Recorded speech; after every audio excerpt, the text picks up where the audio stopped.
Right now on Morning Rush at 5, a state of emergency has been declared after a weekend of deadly shootings. The governor is now calling on the assistance of the National Guard. And a prayer vigil will be held tonight for the victims, including an 8-year-old girl who was shot and killed while in the car with her mother. Plus, a surprising shift in COVID-19 cases in the state, but it's far from a sign that things are getting better. We have those stories and more today, Tuesday, July 7th. Live from Atlanta, Morning Rush starts now.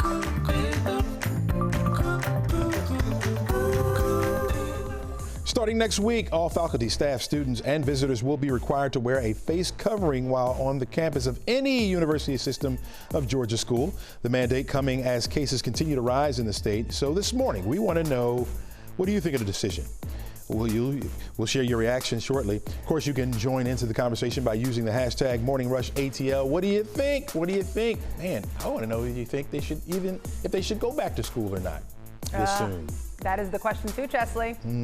Well, good morning, folks. I'm Francesca Amaker. Thank you for joining us on this Tuesday morning. Sheba Russell is off today, but we've got Crash Clark and Christy D is here. Hey, along with meteorologist Chesley McNeil, who is tracking another day of scattered showers, Chesley. Yes, and at times they will be on the heavy side. Now, this morning, most of the wet weather, or steady rain, I should say, is over toward the east. We do have some light rain and drizzle even in the metro area, but you can see where we have the heaviest over here toward the east. Even a couple of thunderstorms down here in Hancock County is what, let me get out of the way. I'll show you that right there. You see those little lightning strikes right there? A couple thunderstorms there. We'll be pushing out of Hancock County in just a few, but you can see over toward Enterprise, over toward Elder. You do have some steady rain coming down. Back over here closer toward the metro areas has been pretty spotty, and we have some areas of drizzle around. So you will be using your windshield wipers intermittently traveling this morning. Later on this afternoon, those thunderstorms will start to pop up, and so we'll have some heavier rain later this afternoon. Temperatures are in the 70s starting off this morning. It's very muggy. 74 degrees in Atlanta, 72 in Carrollton, Canton the same, 70 over toward Gainesville, a couple 60s up to the far north, and Blairsville and Clayton at the current hour. We're going to get up to 83 degrees for an afternoon high with those scattered thunderstorms coming after about 2 or 3 o'clock this afternoon. Crash? All right, my friend. Yeah, don't underestimate these rush hours. Yesterday, we had 2 red alerts that took us all the way up till 8 o'clock in the morning, and that was without rain. We throw a couple raindrops into the mix. We never know what's going to happen. Right now, pretty quiet if you got to step out. As a matter of fact, yeah, we showed you this little graph before called the color of my commute. And when you know you're in the green, you're pretty good, including 75, 575. No trouble on 400, 85, 985, and even that top end perimeter. In fact, there is your top end perimeter, 285 east and westbound, moving along at Ashford Dunwoody. Francesca? The National Guard has been deployed after Governor Brian Kemp declares a state of emergency following this weekend's deadly shootings. The guards were brought in last night to safeguard the city, state buildings, and prevent any other spikes of gun violence. Nick Sturdivant is live outside the state capitol with more on that executive order, Nick. Good morning, Francesca. And behind me are members of the Georgia National Guard positioned here at the state capitol. The governor's declaration activates up to 1,000 members of the Georgia National Guard. And the governor's orders also allow state law enforcement personnel to increase patrols on streets and in communities, especially here in the city of Atlanta. This following a violent 4th of July weekend. We spoke with Reverend Daryl Winston, who has been a faith leader in the community for more than 2 decades, is teaming up with Save Our City Coalition. This group includes pastors, activists, and political leaders who are wanting to effect change. Winston is expected to lead a prayer vigil tonight at the same spot where police say at least 2 people shot and killed 8-year-old Sequoia Turner on July 4th. Our streets now are looking like killing fields. We are going to bring spiritual power to bear over the darkness hovering over our city. And again, Francesca, members of the Georgia National Guard are positioned here at the state capitol and other buildings here in the city, in the area rather. And that Peace in the Streets prayer vigil will happen tonight at 7 o'clock at Ralph David Abernathy Park. Francesca? I will be in one place in my home office for the next 2 weeks and praying that the rest of my family is healthy. Atlanta Mayor Keisha Lance Bottoms says she tested positive for COVID-19. Bottoms took to Twitter to say she has no symptoms, but will work from home in self-quarantine for 2 weeks. We'll have more on how the mayor is doing coming up in the next half hour. Now to the latest on the coronavirus cases across the state. Confirmed COVID-19 cases continue to rise, but we saw a dip compared to this time last week. Take a listen. So the Georgia Department of Public Health actually reported 1,548 new cases yesterday. That's about half of what was reported last week when the state experienced a record number of cases. There are now several reasons behind the drop, though. There were a reduced number of testing sites open during the 4th of July weekend. On top of that, big commercial labs like Quest and LabCorp are warning of a backlog, which is why it's taking longer to get those results. Now, while fewer positive tests are great news, our hospitalization trend is cause for concern. Georgia's active patients, these are the people currently receiving care, hit a new record just yesterday. The state's death numbers are still fairly low, though, which is, of course, what we hope for. But epidemiologists warn that the increase in deaths often follows about 3 weeks after a spike in cases. So it may be some time before we see how the hospitalization record impacts the death toll. And as always, we are here for you, keeping you informed on this pandemic. From the latest numbers to testing sites, we have a special page dedicated to all the resources you need to keep you and your family safe. Just head on over to our11alive.com. Now to some other top stories we're following on this Tuesday morning. I'm Alice Barr in Washington. President Trump joining a conversation today on how to reopen schools safely. He has been clear he wants them to open in the fall.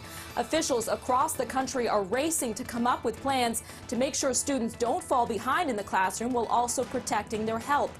While studies show that children are less likely to get the virus or get seriously ill, the long-term effects are unknown. Deadly waterways. 4 people were killed on Georgia's lakes and rivers over the long holiday weekend. The Department of Natural Resources released boating stats. Out of its 6 regions, there were 3 drownings and 1 boating fatality. By far the largest number of offenders, more than 24 people cited for boating under the influence. DragonCon 2020 is officially canceled. No! Organizers say they cannot in good faith continue with the event due to the pandemic. The annual sci-fi, fantasy, and pop culture convention was expected to draw 90,000 people to the city. The event will now be held online for a free virtual 4-day convention. Fans who already bought tickets for this year can swap them in for 2021 or ask for a refund. New guidance for Georgia's colleges and universities. The University System of Georgia says starting July 15th, all faculty, staff, students, and visitors must wear a face covering while inside campus buildings. Now, Christy Diaz joins us now with more and some social reactions. Christy.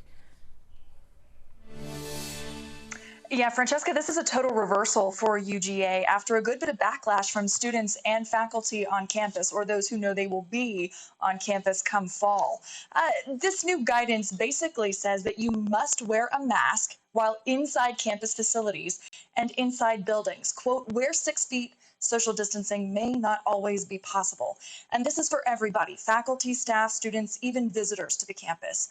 Now, according to the policy, people who don't wear a mask will either be asked to wear them or asked to leave. And it says that repeat offenders will be disciplined, although it doesn't say exactly how. There are a couple of exceptions here. People in their own dorm rooms or suites, or people studying in enclosed offices or study rooms, they don't need to wear a mask. And outdoor settings are also excluded. But this got some mixed reaction online. Let's get to your comments now. Matthew, he's not so excited about this decision. He commented on our story on the 11 Alive Facebook page with this GIF, just screaming no. You can tell his reaction there. Kenyatte, on the other hand, she says wearing masks, that's not enough. She thinks everything should be done online. She says opening up and returning to school will increase cases and deaths. She says it's not worth it. But Latiana says she was happy to hear this news. She actually tagged a friend of hers and said she will be making more masks for her friends so she can wear them when she goes back to campus in the fall. We want you to join this conversation. Tell us what you think. Use that hashtag MorningRushATL. Well, Christy, as you know, schools as big as UGA, you're an alum from there. It's really hard to social distance with that many students. That's A. Your classes are very large there as well. So unless you have super large areas where you can teach, those classes will probably have to go online. Smaller classes may be able to get by as they spread students out. But then not to have require a face mask in the dorm where there's a lot of socialness going on, I think that they're going to have to rethink that. Yeah, I see your point there, Chesley. I'm thinking about all of those, core classes that are so big that have 200-300 people. I don't even know how you would socially distance that. So maybe you're right. Maybe those would go online. But when I was going through the comments this morning, a lot of people were happy that this is the new guidance. I think they may start and then they may get back out if the numbers continue to go up. Thanks a lot, Christy. Appreciate it. We'll still hear from you folks. Use the hashtag #MorningRushATL. Let us know what you think. As far as your forecast goes, I can tell you what you need. An umbrella today, at least, maybe even the rain boots, as it is already soggy on the outside where we don't have the rain over here to the west, for example. Places like Rome, Buchanan, down through LaGrange, you don't have any rain this morning, but we had some rain through the overnight, right? So it's still wet on the outside. We still have the cloud cover out there. You may get a peek or two early on, but for the most part, it will be a soggy day for us and a cloudy one as well. Look for morning drizzle around. So if you're getting out doing your exercise, that's time to do it, but it will be wet. Be careful out there on the pavement. 78 degrees by noon, on our way up to 83 for a forecast high. Crash? Yeah, it doesn't take a whole lot of water to mix with that oil on the roads, and things get very slick out there. In fact, I think I found some of your drizzle. You can kind of see it right there on the Sky Tracker camera lens, and if you look down on 85 out of Gwinnett County, you can see some of that water kicking up. The roads are shiny, so they're not saturated, but again, just enough to cause that slip and slide, especially early when you got a lot of space in between you and your fellow commuters. So if you're getting ready to step out, please be careful. Ahead on Morning Rush, can coronavirus spread through the air? The claim from hundreds of scientists about the virus's airborne transmission. And the Supreme Court's latest ruling has closed the loophole since the writing of the Constitution, how the decision could impact the upcoming presidential elections. Plus, an economic protest is taking place today, calling on shoppers to only buy from Black-owned businesses. We'll have the latest on Blackout Tuesday.